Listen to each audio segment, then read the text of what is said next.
იყო საქართველოს ევროკავშირში ინტეგრაციის საკითხების არსებული დინამიკის განხილვა, მთავარი მიღწევების და გამოწვევების ანალიზი, რაც უკავშირდება საქართველოს ევროკავშირში გაწევრიანების საკითხს. ჩვენი ორგანიზაციის საქართველოს უსაფრთხოებისა და განვითარების ცენტრის პოლიტიკის დოკუმენტის განხილვა, სადაც წარმოდგენილია იმ მთავარი მომავალი პრიორიტეტების შეფასება, რაც უახლოეს პერიოდში საორიენტაციოდ უნდა იყოს საქართველოს ხელისუფლების მთავარი პრიორიტეტი ევროკავშირთან ინტეგრაციის პროცესში.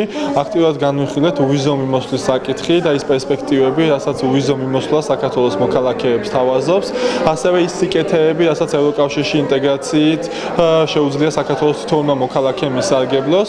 ყურადღება გამახვილდა ასოციების ხელშეკრულების განხორციელების პროცესზე, ასევე იმ გამოწვევებზეც, რაც არის დაკავშირებული ჩვენს ეკონომიკურ განვითარებასთან, მცირე და საშუალო ბიზნესთან, სოფლის მეურნეობასთან და ასე შემდეგ. შეხვედრის ფარგლებში მთავარი ყურადღება გამახვილდა ასოციების ხელშეკრულების იმპლემენტაციის მონიტორინგს.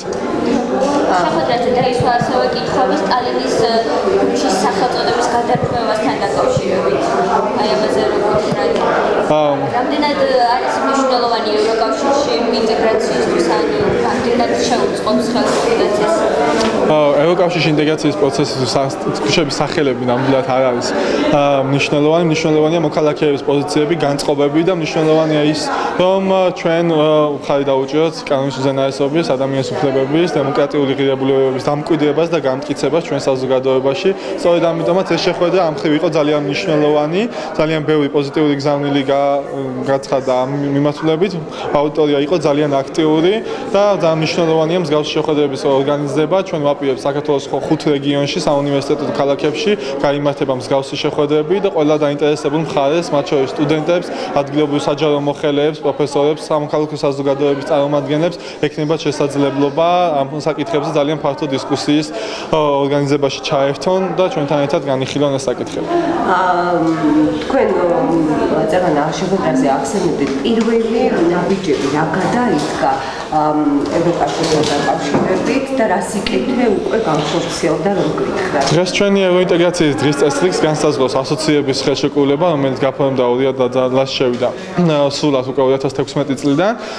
ამასთანავე ვიზის ლიბერალიზაცია იყო ყველაზე მნიშვნელოვანი ბოლო პერიოდში ყველაზე მნიშვნელოვანი მიღწევა, რომელიც საქართველოს თითოეულ მოქალაქეებს სთავაზობს ძალიან მრავალფეროვან და ამასთანავე კონკრეტულ სარგებელს გამოიყენოს ეს შესაძლებლობა საკუთარი საჭიროებიდან გამომდინარე. ეს იქნება ტურისტული მოგზაურობა, კვალიფიკაციის სასამაღლებელი კურსები, ტრენინგები, ასევე სპორტული ღონისძიებები თუ ასე შემდეგ.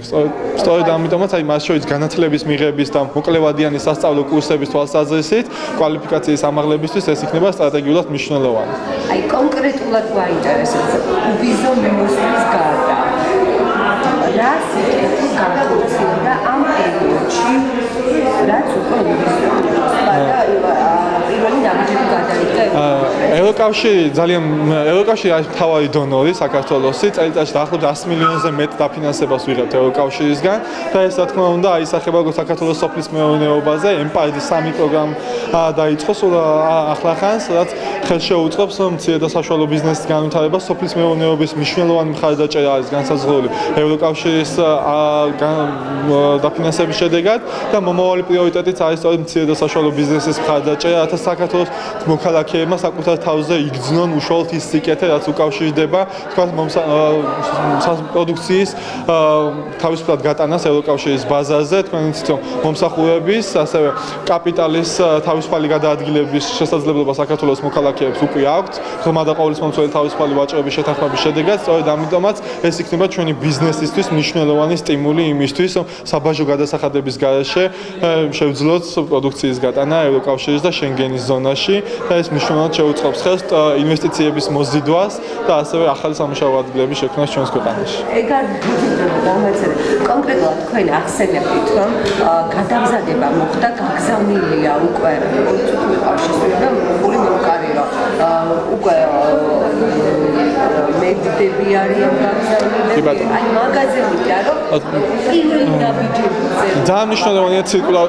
ძალიან მნიშვნელოვანია ცირკულარული მიგრაციის ხელშეწყობის პროგრამაც, რომელიც მიმდინარეობს, არსებობს ამის პრაქტიკა ცალკეულ ქვეყნებთან, მათ შორის მედდებთან დაკავშირებითაც ჰქონდა შემთხვევები, როდესაც საქართველოში ჩვენი მედდები გადამზადდნენ დასავლეთ ევროპის ქვეყნებში და ისინი დასაქმდნენ იქ. სწორედ ამიტომაც მომავალი ნაბიჯი ერთ-ერთი პრიორიტეტული საკითხი იქნება ცირკულარული მიგრაციის და საქართველოს მოქალაქეების მობილობის ხელშეწყობის გაძლიერება, რაც საქართველოს მოქალაქეებს შესაძლებლობა მიეცემათ დასავლეთ ევროპის ქვეყნებში არსებული სტანდარტების შესაბამისად იმუშაონ, აიმაღლონ კვალიფიკაცია და მიიღონ კონკრეტული სარგებელი, რაც უკავშირდება მათ შორის დასაქმების საკითხს, რამდენადაც მართალია უვიზო მიმოსვლა არ გულისხმობს დასაქმების შესაძლებლობას, მაგრამ ეს მოგცემს შესაძლებლობას, თქვათ, ავიმაღლოთ კვალიფიკაცია და უფრო მეტი ხელმისაწვდომობა გქონდეს ევროკავშირის შრომით ბაზარზე. კითხვა, როგორ შეუძლიათ ევროკავშირის ქვეყნებში დასაქმებიან ჩვენს მოქალაქეებს, რა ეტაპების გავლა მოუწევთ ამისთვის? უვიზო მიმოსვლა არ გულისხმობს დასაქმების შესაძლებლობას, თუმცა ჩვენ შეგვიძლია ჩავიდეთ, თქვათ, მოვძებნოთ ლეგალური დასაქმების შესაძლებლობა, მივიღოთ შრომით მოწვევა ოფიციალურად დასაქმების შესაძლებლობაზე, გავაკეთოთ შრომითი ვიზა და შემდეგ წავიდეთ გრძელვადიანად შენგენის და ევროკავშირის ზონაზე დასაქმებისთვის, თუმცა მომავალში ალბათ ერთ-ერთი პრიორიტეტული საკითხი უნდა იყოს ის და ჩვენი ორგანიზაცია სწორედ ამ საკითხზე მუშაობს, შრომითი მიგრაციის მხარდაჭერა და შრომითი შესაძლებლობების გაძლიერება საქართველოს მოქალაქეებისთვის ვფიქრობ უნდა იყოს ერთ-ერთი პრიორიტეტული მიმართულება, რაზეც ხელისუფლებამ აქტიურად უნდა იმუშაოს. გოგიტა ღვედაშვილი, უსაფრთხოებისა და განვითარების ცენტრის მკვლევარი.